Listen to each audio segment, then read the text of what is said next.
Good evening students. मैं advocate Neha Singh आप सभी का अपने यूट्यूब चैनल एडवोकेट नेहा की पाठशाला में एक बार पुनः स्वागत करती हूँ। स्टूडेंट्स, अभी हम आधुनिक भारत को पढ़ रहे हैं और आधुनिक भारत के लेक्चर के क्रम में हम लोग अभी मैसूर को पढ़ रहे हैं। इसके पहले आप लोग हमारे पिछले लेक्चर को देख सकते हैं, जिसमें हमने ब्रिटिश ईस्ट इंडिया कंपनी के व्यापार से साम्राज्य तक के इतिहास को पढ़ाया है, साथ ही बंगाल के इतिहास को पढ़ाया है, मराठा साम्राज्य के इतिहास को पढ़ाया है कि कैसे मराठा छत्रपति से पेशवा बने।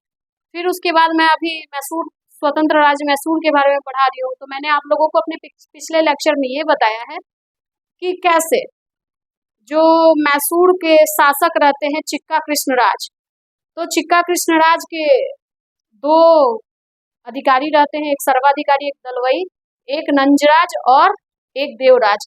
इन लोगों को कैसे हैदर अली समाप्त करते हैं। समाप्त करने के बाद वो उन्हें जब ये एहसास होता है कि जब हम इतना मेहनत कर ही दिए हैं तो किस लिए चिक्का कृष्णराज को हम शासक बनाएं, क्यों ना हम स्वयं ही सत्ता स्थापित कर ले। तो स्टूडेंट वो चिक्का कृष्णराज को भी समाप्त करके और स्वतंत्र सत्ता स्थापित करते हैं मैसूर में और मैसूर के शासक बनते हैं। इसके साथ ही स्टूडेंट मैंने ये बताया कि कैसे पहला आंग्ल मैसूर युद्ध होता है, जिसमें हैदर अली पार्टिसिपेट करते हैं और मद्रास प्रेसिडेंसी के लगभग 5 मील हिस्से पे अपना अधिकार कर लेते हैं। आंग्ल मैसूर युद्ध की समाप्ति होती है स्टूडेंट, पहले आंग्ल मैसूर युद्ध की समाप्ति होती है एक संधि से, मद्रास की संधि रहती है, जिसमें दोनों लोग साथ में संधि करते हैं और बताते हैं कि हम दोनों एक दूसरे के क्षेत्र को वापस करेंगे और ब्रिटिश ईस्ट इंडिया कंपनी कोई कॉन्फेडरेशन नहीं बनाएगी। लेकिन मद्रास की संधि जैसे ब्रेक हो जाती है स्टूडेंट, इसी संधि के ब्रेक होने के बाद मैं आप लोग को बताई हूँ कि सेकंड आंग्ल मैसूर युद्ध हो जाता है और इस युद्ध की समाप्ति मंगलौर की संधि से होती है। कारण क्या रहता है कि इस युद्ध के मध्य में ही हैदर अली की मृत्यु हो जाती है, वो घायल हो गए रहते हैं, इसके बाद उनकी मृत्यु हो जाती है। फिर टीपू सुल्तान को शासक बनाया जाता है जो उनके पुत्र रहते हैं और उसके बाद स्टूडेंट मंगलौर की संधि से ये युद्ध समाप्त होती है। मंगलौर की संधि के बाद मैंने आप लोगों को ये बताया कि कैसे तृतीय आंग्ल मैसूर युद्ध का नींव पड़ता है और क्या होता है कि तृतीय आंग्ल मैसूर युद्ध लड़ना पड़ता है। तो स्टूडेंट्स होता ये है कि ब्रिटिश ईस्ट इंडिया कंपनी जो रहती है उसको पता चल जाता है कि त्रावणकोर एक किला बेच रहा है और उस किले को टीपू सुल्तान खरीद रहे हैं। तो ब्रिटिश ईस्ट इंडिया कंपनी क्या करती है कि त्रावणकोर को ये समझाती है कि आप टीपू को अगर वो किला दे दीजिएगा तो टीपू मजबूत हो जाएंगे और मजबूत हो जाएंगे तो सबसे पहले आप ही को क्षति होगी। और त्रावणकोर इस बहकावे में आके वो किला ब्रिटिश ईस्ट इंडिया कंपनी को बेच देता है, जिससे नाराज टीपू सुल्तान ने त्रावणकोर पर आक्रमण कर दिया और त्रावणकोर पर हुए आक्रमण से त्रावणकोर की सुरक्षा के लिए student British east India company की मद्रास प्रेसिडेंसी इसमें भाग ले लेती है। और इस युद्ध में क्या होता है कि ये युद्ध भी अनिर्णायक साबित होता है और इस युद्ध में क्या होता है कि टीपू सुल्तान अंततः पराजित हो जाते हैं और पराजित होने के बाद क्या होता है कि तृतीय आंग्ल मैसूर युद्ध समाप्त होता है। और इस समाप्ति के बाद एक संधि होती है स्टूडेंट, जिस संधि का नाम रहता है श्रीरंगपट्टनम की संधि। मैं इसके पहले तक पिछले लेक्चर में पढ़ा चुकी हूँ, अगर आपको नहीं समझ में आए तो आप जाके मेरा पिछला लेक्चर जरूर देखें। अब श्रीरंगपट्टनम की जो संधि होती है, तीसरे आंग्ल मैसूर युद्ध में टीपू सुल्तान नाराज हो गए पराजित हो गए रहते हैं और पराजित होने के बाद क्या होता है कि वो युद्ध त्रावणकोर पर आक्रमण करते हैं, ब्रिटिश ईस्ट इंडिया कंपनी आ जाती है बीच में और ये पराजित होते हैं। पराजित होने के बाद ये संधि होती है। अब इस संधि में क्या होता है, क्योंकि टीपू सुल्तान का जो साम्राज्य रहता है स्टूडेंट, वो मंगलौर की संधि के बाद धीरे धीरे कमजोर पड़ते जा रहा था, फिर भी वो मेहनत करते हैं। अभी मैं टीपू की कहानी आप लोग को बताऊंगी कि किस प्रकार का वो व्यक्तित्व रखते थे, कैसा दरबार था उनका, उनका कौशल कैसा था, किस प्रकार वो फ्रांसीसियों के टच में रहे, कैसे अपने साम्राज्य का उन्होंने विस्तार किया, हिंदुओं का भी उन्होंने सम्मान किया, इवन उन्होंने मंदिर निर्माण भी करवाया, मंदिरों को सहयोग भी दिया। तो ये सारी उनके व्यक्तित्व की खूबियां रही हैं। लेकिन हम अभी आंग्ल मैसूर युद्ध पढ़ रहे हैं तो हम इससे अभी भटकेंगे नहीं। श्रीरंगपट्टनम की संधि होती है 1792 ईस्वी में, क्योंकि 1792 में ही तृतीय आंग्ल मैसूर युद्ध क्या होता है, समाप्त होता है। अब क्या होता है कि इसमें टीपू को अपना आधा राज्य ब्रिटिश ईस्ट इंडिया कंपनी को देना पड़ा। उसके बाद युद्ध की जो क्षति थी, युद्ध की क्षतिपूर्ति भी करनी पड़ी, जो कि 3 करोड़ रुपए थी। अब आप समझ सकते हैं स्टूडेंट कि उस टाइम में 3 करोड़ रुपया कितना महत्व रखता था। और इस युद्ध में टीपू सुल्तान का कोई सहयोग ना करे। आप पिछले लेक्चर में मेरा मैप देख सकते हैं, निजाम सहयोग ना करे, मराठा साम्राज्य इनका सहयोग ना करे, इसके लिए उनको भी पहले ही लालच दे दिया गया रहता है कि अगर आप इनका सहयोग नहीं करते हैं तो युद्ध जीतने के पश्चात आपको भी बेनिफिट होगा। और बेनिफिट होता भी है मराठाओं को, मराठा साम्राज्य को। रायचूर दोआब का क्षेत्र, रायचूर दोआब का क्षेत्र दिया जाता है, अर्थात तुंगभद्रा नदी का उत्तरी क्षेत्र मराठा लोगों को दे दिया जाता है। कृष्णा तथा पेन्नार नदी के मध्य का क्षेत्र स्टूडेंट निजाम को दिया जाता है। कृष्णा तथा पेन्नार नदी का क्षेत्र निजाम को दिया जाता है, अर्थात हैदराबाद के निजाम को। और त्रावणकोर का जो किला रहता है उस पे तो ब्रिटिश ईस्ट इंडिया कंपनी का अधिकार हो ही जाता है। उसके बाद एक क्षेत्र रहता है स्टूडेंट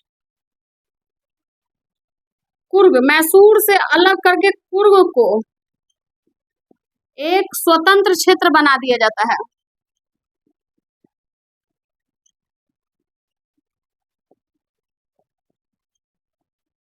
आप सुनते होंगे कर्नाटक का ये क्षेत्र है कुर्ग। इसके बाद ये जो संधि होता है, क्योंकि इस टाइम पीरियड में बंगाल प्रेसिडेंसी का गवर्नर जनरल कौन रहता है, लॉर्ड कॉर्नवालिस रहते हैं। इस संधि के बाद कॉर्नवालिस कहते हैं कि हमने अपने मित्रों को शक्तिशाली बनाए बिना, कहते हैं कॉर्नवालिस,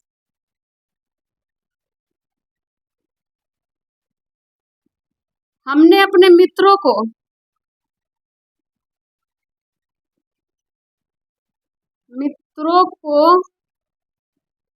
शक्तिशाली बनाए बिना ही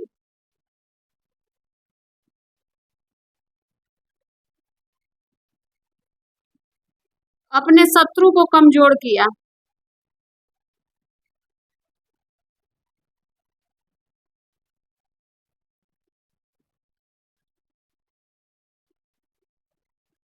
इस शब्द का क्या तात्पर्य है स्टूडेंट, तो मैं अभी बता देती हूँ। अभी अगर आपको मैप देखना है तो पिछले लेक्चर में है, उस टाइम में इनके मित्र कौन कौन रहते हैं, तो ये मराठाओं से अलायंस किए रहते हैं, निजाम से किए रहते हैं, त्रावणकोर पे अपने भी अधिकार कर लिए रहते हैं।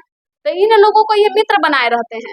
और ये शत्रु किसको समझते हैं, क्योंकि मद्रास प्रेसिडेंसी की बाउंड्री लगती है मैसूर से, तो ये मैसूर को अपना शत्रु समझते हैं। और क्योंकि मैसूर को पराजित करने के लिए ये इन्होंने तीनों से अलायंस किया रहता है, और ये कहते हैं कि आपको ज्यादा बेनिफिट होगी, लेकिन ज्यादा बेनिफिट देते नहीं है। वो क्या कर देते हैं कि मराठाओं को रायचूर दोआब दे देते हैं, जिसपे इनका पहले से ही कहीं ना कहीं अधिकार था। टीपू सुल्तान और हैदर अली के आने के बाद थोड़ा सा समस्या उत्पन्न हुआ था। कृष्णा और पेन्नार नदी का क्षेत्र निजाम को दे देते हैं, जबकि ये ऑलरेडी हैदराबाद का क्षेत्र है, निजाम हैदराबाद के ही है, तो उन्हीं को उनका क्षेत्र दे देते हैं। तो ये कहीं ना कहीं इन लोगों को तो ये बेनिफिशियल लगता है, लेकिन कॉर्नवालिस को बिल्कुल ही पता रहता है कि उन्होंने कोई क्षति नहीं की अपनी, और ना ही कोई ज्यादा चीजें किसी को दिया है। उन्होंने मद्रास प्रेसिडेंसी के तरफ से निजाम को जो क्षेत्र दिया ऑलरेडी उन्हीं का था, मराठाओं को जो क्षेत्र दिया ऑलरेडी उन्हीं का था, तो उनको कोई बेनिफिट हुआ नहीं, लेकिन वो समझ रहे थे कि उनको बहुत लाभ हुआ है। सबसे ज्यादा समस्या मैसूर से थी, तो कॉर्नवालिस ने क्या किया, इस युद्ध के बाद जो संधि की श्रीरंगपट्टनम की संधि, इस संधि के बाद वो क्या किए कि स्टूडेंट जो भी बचा हुआ क्षेत्र था टीपू सुल्तान का, वो आधा क्षेत्र ले लिए, टीपू सुल्तान को समस्या में लाके खड़ा कर दिए, और टीपू सुल्तान के क्षेत्र को कम किए और टीपू सुल्तान को कमजोर किए। तो उनके हिसाब से, कॉर्नवालिस के हिसाब से बिल्कुल ही बहुत बेनिफिशियल संधि थी, लेकिन ये संधि ना तो मराठाओं के लिए सही थी और ना ही निजाम के लिए सही थी। शायद ये लोग मिलके टीपू सुल्तान का सहयोग करते इस टाइम पीरियड में, तो ब्रिटिश ईस्ट इंडिया कंपनी को पराजित करना आसान हो जाता। लेकिन अगर हम कहीं ना कहीं कमजोर हुए हैं, तो सबसे ज्यादा कमजोर हम अपने घर में ही हुए हैं, बाहर वाले को तो पोटेंशियल ही नहीं है कि वो हमको कमजोर कर दे। स्टूडेंट आप इतना नोट कर लीजिए, इसके बाद मैं आगे का कंटिन्यू करती हूँ।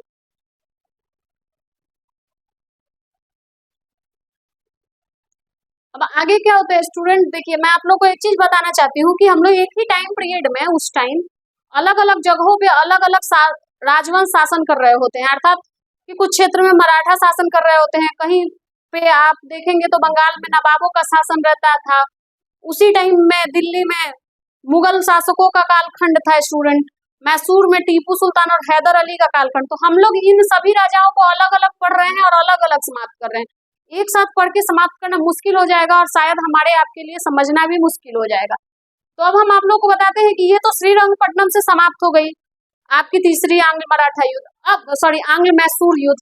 अब क्या होता है कि क्योंकि 4 युद्ध हुए रहते हैं, तो मैं अभी थोड़ा सा आप लोग को टीपू सुल्तान के बारे में बता देती हूँ, उसके बाद मैं बताती हूँ कि चौथा आंग्ल मैसूर युद्ध क्या था। तो टीपू सुल्तान जो थे, इनका जो टाइम पीरियड था 1782 से 1799, क्योंकि 1782 में पोर्टो नोवा के युद्ध के दौरान ही उनके पिताजी की मृत्यु हो जाती है और उनको तत्काल प्रभाव से मतलब शासक बना दिया जाता है। 99 तक ये शासन करते हैं, क्योंकि चौथा आंग्ल मैसूर युद्ध जो है वो 1799 में ही होगा और टीपू सुल्तान यहीं पे समाप्त हो जाएंगे। इनके बारे में कहा जाता है टीपू सुल्तान, आप लोग लिख सकते हैं, आप लोगों के कारण ही मैंने थोड़ा सा सुधार किया है कि साथ साथ मैं लिखवाना शुरू कर देती हूँ। 1782 से 1799। इनके पिता का नाम हैदर अली है। इनका जन्म जो था वो कर्नाटक में हुआ, 1750 में जन्म कर्नाटक। कर्नाटक के किस जिले में हुआ था, इसका आंसर आप लोगों को देना है। इनका पूरा नाम जो था फतेह अली खान, फतेह अली खान साहब। अब देखिए आप एक चीज और देखेंगे कि मैं आप लोगों को जब हैदर अली के बारे में पढ़ाई थी तो हैदर अली के पिताजी का नाम भी फतेह मोहम्मद था और इनका नाम भी फतेह अली खान साहब है। तो कहीं ना कहीं पहले जो भी शासक हुआ करते थे वो नाम इसलिए रखते थे मिलता जुलता, क्योंकि उनको ये लगता था कि जैसा नाम रहेगा वैसा ही उनके अंदर प्रभाव रहेगा। तो हम अपने पूर्वजों का वो अपना कार्यशैली देखते थे और पूर्वजों से ही जुड़ा नाम भी रख देते थे। इनके बारे में कहा जाता है, इनकी उपाधि जो थी वो था मैसूर का शेर। मैसूर का शेर इनको कहा जाता था। तारीख ए खुदाई इनकी आत्मकथा है। इनकी आत्मकथा अगर आप पढ़ना चाहें तो इनकी आत्मकथा का नाम है तारीख ए खुदाई। 1782 में शासक बने और इन्होंने बादशाह की उपाधि भी धारण की थी। बादशाह, बादशाह की भी उपाधि धारण किए थे। उसके बाद अरबी कैलेंडर, इन्होंने अपने राज्य में अरबी कैलेंडर लागू किया स्टूडेंट, अपने नाम के सिक्के जारी किए इन्होंने और साथ ही बाट एवं माप की आधुनिक प्रणाली भी इन्होंने शुरू किया। कावेरी नदी पर इन्होंने कावेरी नदी पर एक नहर बनवाया जिसका नाम था कृष्णा राज सागर बांध। बांध बनवाया कृष्णा राज सागर नामक इन्होंने बांध बनवाया कावेरी नदी पर। कावेरी नदी पर जैकोबिन क्लब की सदस्यता भी इन्होंने हासिल की।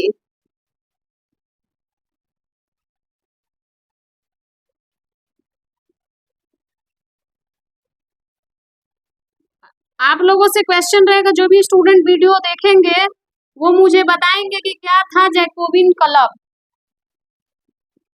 नागरिक टीपू भी इनको कहा जाता था।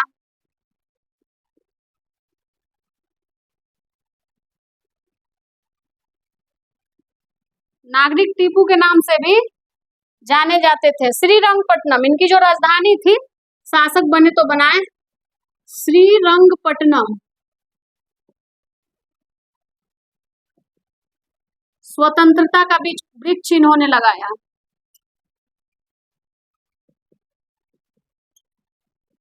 अर्थात कोई पेड़ लगाया जिसको इन्होंने स्वतंत्रता के वृक्ष की संज्ञा दी। विदेशियों के साथ भी इनका संबंध था, अर्थात विदेशी व्यापार में भी ये विश्वास रखते थे। आपको बता देती हूं मैं अरब कस्तुनतुनिया,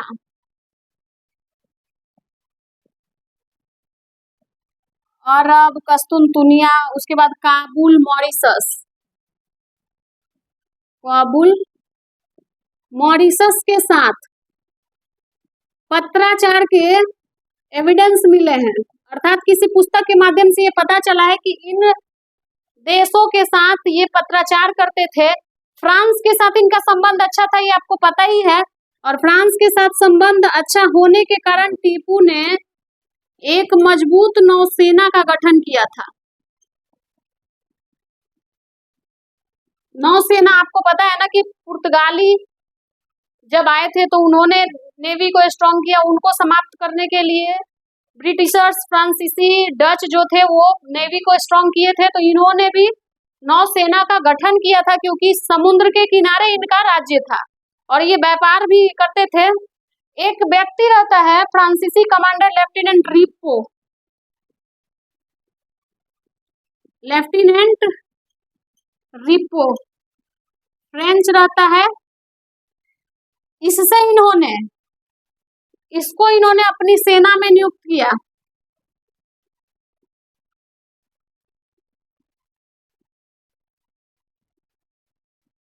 लेफ्टिनेंट रिपो को इन्होंने अपनी सेना में नियुक्त किया।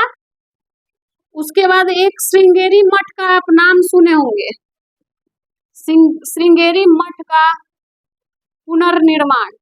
ये परीक्षा में ये सारे क्वेश्चन हैं जो कि पूछे जा चुके हैं। शारदा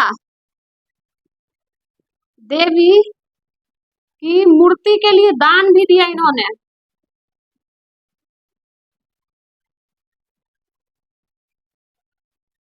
शारदा देवी की मूर्ति के लिए इन्होंने दान भी दिया।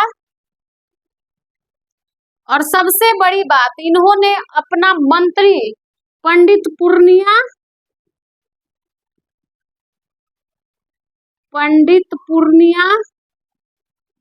तथा कृष्णा राव को अपना मंत्री नियुक्त किया।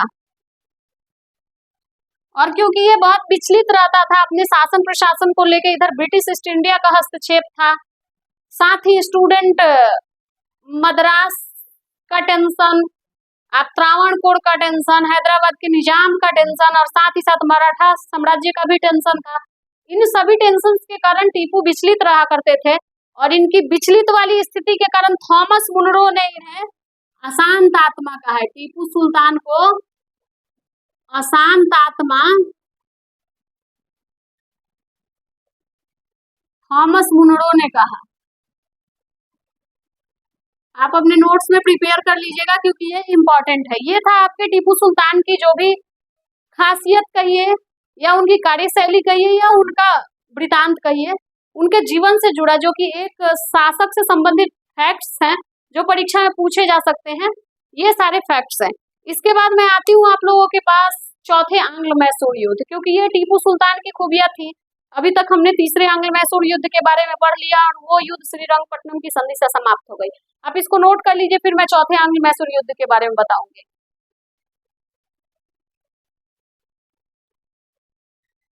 तो स्टूडेंट अब हम आते हैं चौथे आंग्ल मैसूर युद्ध की तरफ कि क्यों हुआ चौथा आंग्ल मैसूर युद्ध। हुआ ये स्टूडेंट कि तीसरा आंग्ल मैसूर युद्ध खत्म हुआ श्रीरंगपट्टनम की संधि से। उसके बाद क्या हुआ कि ब्रिटिश ईस्ट इंडिया कंपनी के नेक्स्ट गवर्नर बने जॉन सोड, जो कि बंगाल प्रेसिडेंसी में आए। तो ये जब आए ना तो इनका टारगेट साम्राज्य विस्तार नहीं था। ये नहीं सोच के आए कि हमको किसी राज्य को हड़पना है या किसी राज्य को अपने में मिलाना है या उनको परेशान करना है। इनका सिर्फ और सिर्फ एक ही टारगेट था कि हमें व्यापार को बढ़ाना है। और ये आए ना तो किसी भी राजा महाराजा से संपर्क नहीं साधे, किसी को परेशान नहीं किए, ये सिर्फ और सिर्फ व्यापार वाणिज्य पे ध्यान दिए। अब क्या हुआ कि इनसे तो टीपू सुल्तान को कोई समस्या हुई नहीं। इनके बाद क्या होता है कि 1798 में उसके बाद आते हैं लॉर्ड वेलेस्ली, और लॉर्ड वेलेस्ली 1798 में आने के बाद सहायक संधि का कॉन्सेप्ट लाते हैं। अब मैं जब लॉर्ड वेलेस्ली के बारे में पढ़ाऊंगी तो आप बताऊंगी कि क्या था सहायक संधि। बस इतना जानिए कि सहयोग से शासकों से उनका राज्य ले लिया जाता था, उन राजा के ही खर्चे पर राजा के ही राज्य में सैनिक रखे जाते थे, राजस्व पे अधिकार हो जाता था ब्रिटिश ईस्ट इंडिया कंपनी का। बहुत सारे फैक्ट्स थे इसके। तो ये 1798 में सहायक संधि का कॉन्सेप्ट लेके आए लॉर्ड वेलेस्ली, और ये सूचना पहुंचवाए टीपू को कि हमारे सहायक संधि सब्सिडरी अलायंस से आप जुड़ जाइए और उसके तहत आप अपने राज्य को हमें सौंप दीजिए। अब क्या होता है, स्टूडेंट की टीपू सुल्तान को पता रहता है कि उसके पहले वो देख चुके रहते हैं कि हैदराबाद के निजाम सहायक संधि पे हस्ताक्षर 1798 में कर दिए थे, और उनकी क्या स्थिति थी, उनके राज्य की क्या स्थिति थी। तो वो डायरेक्ट नकार देते हैं टीपू सुल्तान और बोलते हैं कि हम आपके सहायक संधि को नहीं स्वीकारेंगे, क्योंकि आपके सहायक संधि को स्वीकारते ही हमारी संप्रभुता समाप्त हो जाएगी। हम अपने ही राज्य में ना तो निर्णय ले पाएंगे, ना कोई कार्य कर पाएंगे, ना ही व्यापार कर पाएंगे, ना ही आर्मी को मेंटेन कर पाएंगे। आप हमारी आर्मी को समाप्त करके अपने आर्मी को एस्टेब्लिश करिएगा। और इन सभी समस्याओं के कारण टीपू सुल्तान क्या करते हैं कि लॉर्ड वेलेस्ली के इस प्रस्ताव को ठुकरा देते हैं। और जब लॉर्ड वेलेस्ली के इस प्रस्ताव को टीपू सुल्तान ठुकराते हैं तो लॉर्ड वेलेस्ली क्या करते हैं कि नाराज होके टीपू सुल्तान पर आक्रमण।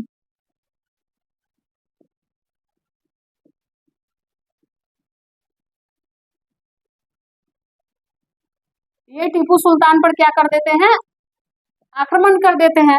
अब टीपू सुल्तान पे आक्रमण करते हैं तो टीपू सुल्तान बजाबते एक शासक होने के नाते युद्ध करते हैं, लेकिन युद्ध इनके पक्ष में नहीं हो पाता है, क्योंकि आप एक स्टेटमेंट सुने ही होंगे कि गिदड़ की तरह जीने से अच्छा, 100 दिन गिदड़ की तरह जीने से अच्छा है कि एक दिन युद्ध करके शेर की तरह मृत्यु को प्राप्त किया जाए। स्टेटमेंट में थोड़ा डिफरेंशिएशन हो सकता है, लेकिन ऐसा ही कुछ स्टेटमेंट टीपू सुल्तान ने दिया था। ये युद्ध होता है और युद्ध में आक्रमण के बाद टीपू सुल्तान पराजित हो जाते हैं। पराजित होते ही हैं, इनकी मृत्यु भी हो जाती है। उसके बाद क्या करता है ब्रिटिश ईस्ट इंडिया कंपनी की जो मैसूर रियासत रहती है उसको 2 भाग में बांट देता है। एक भाग निजाम को दे देता है और दूसरा ब्रिटिश ईस्ट इंडिया कंपनी अधिकृत कर लेता है। साथ ही आपको याद हो गया वुडेयार वंश, जिस वुडेयार वंश का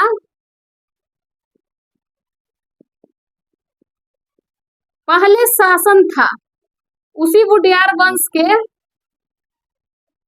व्यक्ति को राजा बनाया जाता है कि कहाँ का, मैसूर का। आप बताइएगा उस व्यक्ति का नाम क्या रहता है, और इनसे सहायक संधि पे हस्ताक्षर करवा लिया जाता है।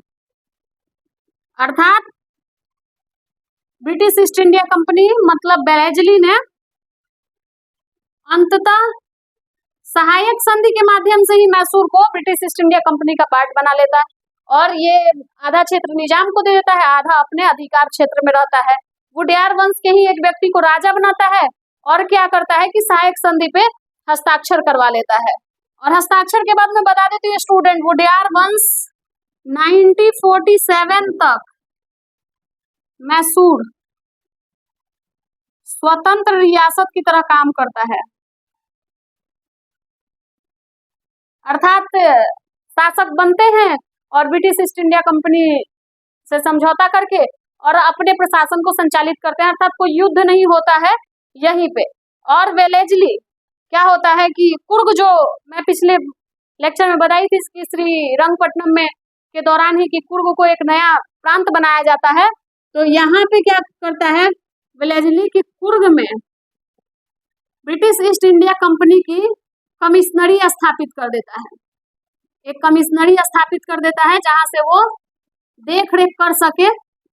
और यहाँ पे क्या होता है कि टीपू की मृत्यु भी हो गई जाती है।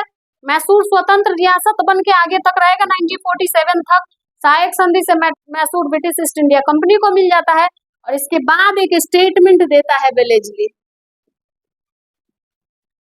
और ये स्टेटमेंट याद रखिएगा, परीक्षा के लिए महत्वपूर्ण है। कहता है कि अब पूर्व के राज्य हमारे कदमों में है, अब पूर्व के राज्य हमारे कदमों में है।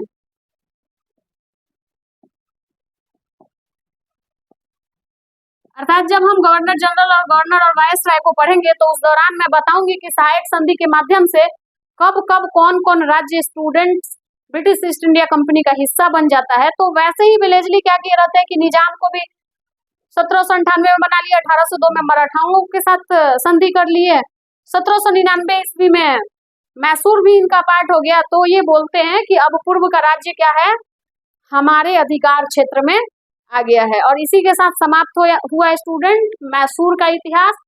अब हम पढ़ेंगे सिख राज्य के बारे में। अगला लेक्चर हमारे सिख राज्य से संबंधित होगा। अगर आप पढ़ना चाहते हैं हमारे साथ तो हमारे चैनल को लाइक करिए, शेयर करिए, सब्सक्राइब करिए। Thank you student.